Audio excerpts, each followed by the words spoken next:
Ben Rosen, account manager at BuzzFeed and stand-up comedian. Thanks so much for being on the Moola Files today. Thanks for having me. Very excited. We were talking about how you're doing your facial exercises to prepare for this. Your emotions. Right. I have my facial yoga on, so I've gone through all the motions. I'm ready to go. I think I'm limber in the face. Good. I have all my smiles down. So speaking of limber, BuzzFeed, where you've been working now for quite a while, has been really implementing these integrated native ads that work as branded content as opposed to the old school banner ads. Right. What's the real economic advantage of that tactic? Well, it's funny because so much of the digital media landscape, the dollars are spent on banner ads still. And what you're starting to see is sponsored content, building a native advertisement is starting to pick up quite a bit of steam, and it's exclusively or almost exclusively what we do on our site. And the big advantage of doing something along the native advertising lines is that you're actually getting people to engage with the ads. It's pretty remarkable. I've come from banner ads before, and I've set them up, and I've worked with them before. But I like to say that banner ad is kind of like if you're having a dinner party and you invite somebody over, and there's a magazine on the table. It's similar to a banner ad. They may look at it, they may get near it, they may even thumb through one page or two. But that's not going to be the focal point of why they're there. A native advertising is like inviting somebody else to the party to have an active discussion with. And what you see on our website is that all of our readers engage with the advertising much like they do editorial. And you'll see people enjoy it, they'll share it, they'll talk about it, and that's ultimately what most advertisers want out of their program.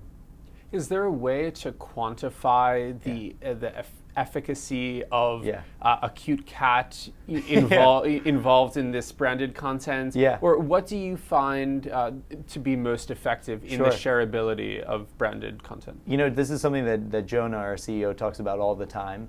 The biggest source of sharing and engagement is always through positive emotional response. And that's why it's so great to include cat gifs or something uplifting within your post, because what you see is that people love to associate themselves with good content, and they don't really mind where the content is coming from as long as it's enjoyable. So they'll come onto our site and they'll find a post of the 26 most uplifting moments from a tragedy. They'll take that post and they'll happily share it with their friends because they're associating themselves with something positive and ultimately doing good. So you see humor always plays very well with our audience, and we have great ways of tracking those metrics, but you'll see great engagement on Facebook and Twitter, even Pinterest and StumbleUpon. Those get picked up quite a bit because people just love associating themselves with something good. Speaking of humor and good energy, you have a little bit of a comedy career going. You're in the basements around New York City. There's smoke in this fire. We're working. So tell me about this economic index that you've come up with in analyzing the comedian landscape. Sure. Well, it's really changed since the 80s and since the 70s, even the early 90s. The stand-up comedy industry was much different than it is now. Back then, if you were a stand-up comic, you were a pro. You're working at all the clubs, hoping to get seen and hoping to get that shot on that one major talk show.